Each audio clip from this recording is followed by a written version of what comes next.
Hey, Tom, are you ready for your trip? Almost. I just need to pack my suitcase and check my ticket. Where are you going again?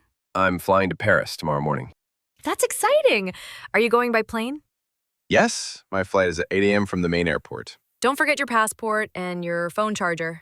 I've got them. I also downloaded the weather app. It says it'll be sunny and warm.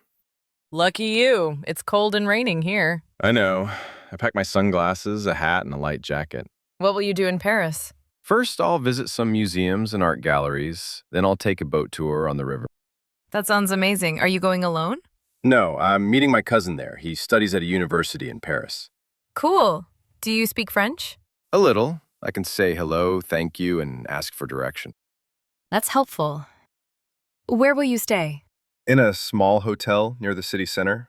It's cheap, but clean and close to the metro. How long will you stay? 5 days. I'll return on Friday night. Great. Don't forget to take lots of photos. Of course. I even bought a new camera.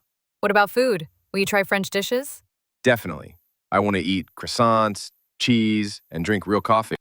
Yum. And will you visit the Eiffel Tower? That's the first thing on my list. I hope you have a great time. Thanks, Emily. I'll bring you a souvenir. Awesome. Have a safe journey. Thanks. See you next week.